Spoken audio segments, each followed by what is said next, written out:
Nagaa fi haraarri waaqayyoo isiniif haa baay'atu obboloota koo akkam jirtu fayyaa keessanii ani obboleettiin keessan nagaa kooti isinillee akka nagaa taatan abdiin qaba waaqayyo nagaa nu baase maqaan isaa bara baraan kan eebbifameef kan jajame haa ta'u inni madda nagaa keenyaa ta'e Yesuus Kiristoos haa eebbifamu baga itti isin ga'ee yaadannoo du'aa ka'uu Yesuus keenya Kiristoosiin baga itti isin ga'ee ummanni amantaa kiristaanaa pirootaantistii hundumti keessaniyyuu baga itti isin ga'ee isiniin jechuu jaaladha asumaanii macaafa qulqulluu keessaa botaa tokko wajjin dubbifannaa innis wangeela Maatiyos boqonnaa 27 lakkoofsa 15 irraa kaasee dubbisaa ol wajjin dubbifannaa isiniin jedha mata dureen isaa Yesuusitti du'i faradamuu isaa jedha lakkoofsi 15 bulchaan biyya ayyaana faasikaatti warra hidhaman keessaa namuma isaan gadi nuuf dhiisi jedhan tokko namootaaf gadi dhiisu amala godhatee ture yeroo sanatti barabaa kan jedhamu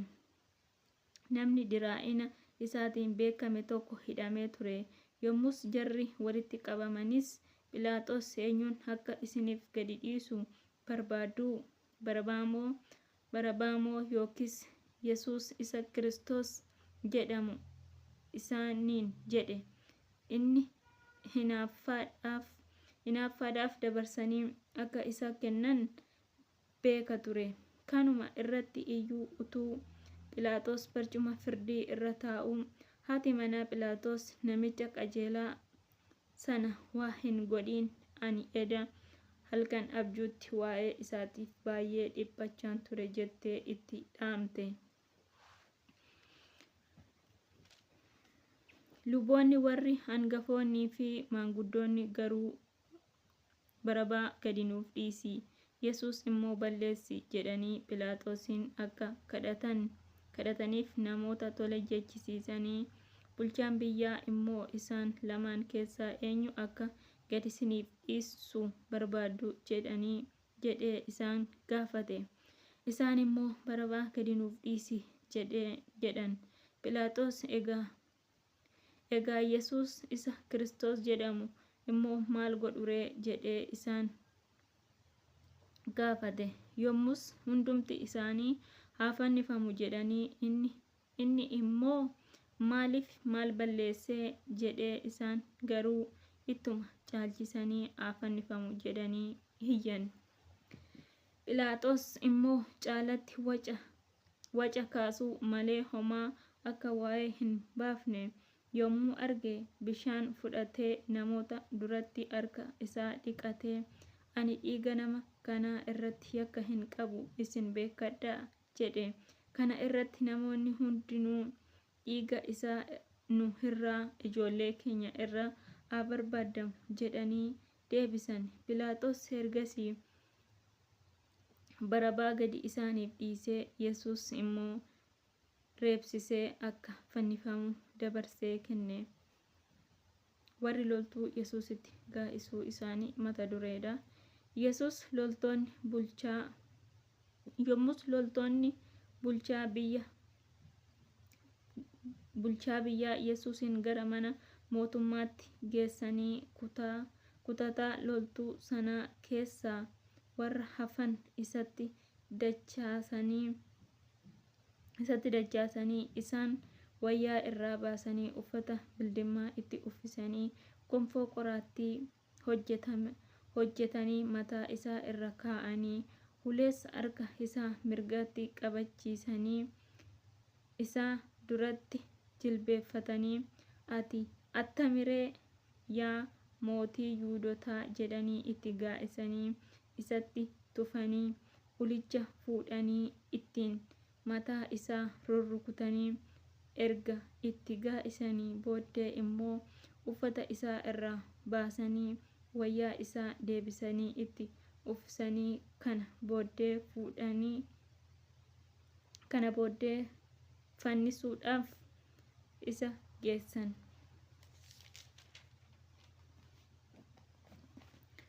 Yesuus fannifamuu isaa mata dureedhaan illee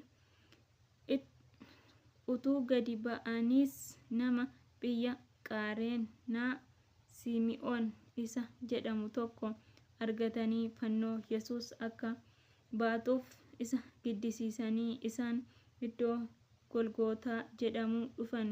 Golgoota jechuun iddoo lafee mataa jechuudha.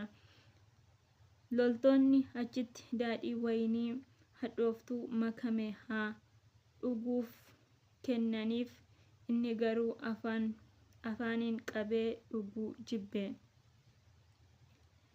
Erga isa fannisanii booddee muka buufatanii uffata isaa hirmaatanii isa eegan. Kana booddee isaan taa'anii achitti isa eegan. Caaffanni yakka inni ittiin addeeffame mul'isu, inni kun Yesuus mootii Yihuudaati kan jedhu mataa isaa irra kaa'amee ture. Yommus saamtonni lama isa wajjin, inni tokko mirga isaatti, inni kaan immoo bitaa isaatti fannifamanii, warri achiin darban mataa isaanii raasanii, ati isa mana qulqullummaa jigsitee guyyaa sadiitti ijaartu ilma Waaqayyoo yoo taate mee of oolchi, fannoo irraas gadi bu'i jedhanii inni arrabsu turan.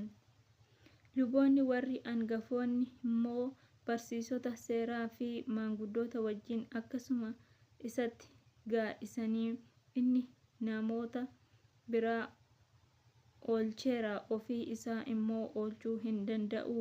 Inni mootii Israa'el erga ta'e mee amma fannoo irraa gadi haa bu'u, nus isatti ni amanna.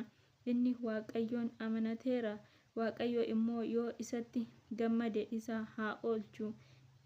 Innumtuu ani ilma Waaqayyooti jedheera jedhanii warri saamtonni isa wajjin fannifaman iyyuu akkasuma isa ni arrabsu turan.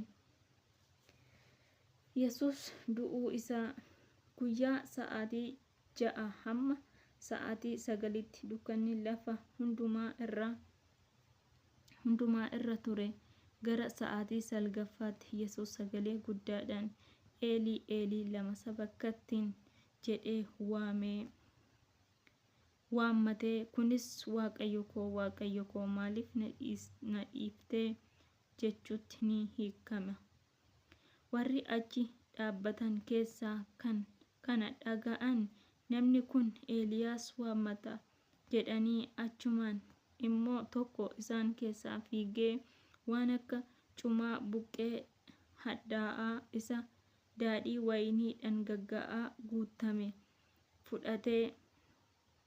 fuudhee uleetti kaa'ee akka inni dhuguuf kenneef.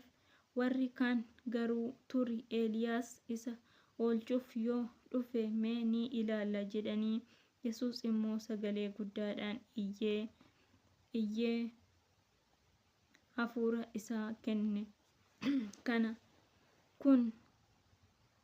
Kunoo golgaan mana qulqullummaa olii hamma gadiitti iddoo lamatti tarsa'ee, lafti ni socho'e, kattaawwanis ni dadayya'an, awwaalonnis immoo banamanii, warri qulqulloonni dur du'an ni kaafaman.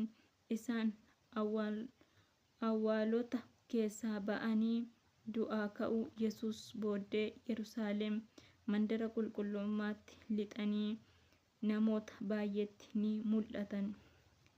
Hangafoonni dhibbaa fi namoonni isa wajjin Yesuusin eegaa turan socho'a lafaa waan yeroo san ta'e hundumaa yommuu argan guddaa sodaatanii, namni kun dhugumaan ilma Waaqayyoo ture jedhanii. Dubartoonni baay'een Galiilaadhaa isa duukaa bu'anii isaaf kan hojjetan alaala dhaabbatanii ni ilaalu turan. Maariyaam isheen Magdalaa, Maariyaam haati Yaaqoobii fi Yoosef haati ilmaan Zawudoos isaan keessa turan. Sinan galateeffadha waan na dhaggeeffattaniif, galatoomaa guddaa isaa isiniin jedha. Dubbii sagalee Waaqayyoo yeroo yerootti dubbifadhaa. waaqayyoon kadhachuu hin irraanfatina. Waaqayyo waan nuuf jedhee ta'e hundumaa yaadachuun nurra haa jiraatu. Jireenya biyya lafaa otoo jiraannu waan biyya lafaa otoo fiignu jireenya keenya isa bara baraa isa gara boodaa isa ishiarra dhiibnee deemnu kana miti. Isa bara baraa san duukaa otoo buunee baay'ee dasta jedha. Sinin jedha guddaa sin galateeffadha. Yaada keessan naaf kennu hin irraanfatina. Bakka dogoggoretti immoo dhiifamaa na jajjabeessuuf fedha keessaniif jaalala keessan haa ta'u. Eebbifamaa sinin jedha. Waaqayyo baraaf jireenya keessan haa eebbisu. Galatooma.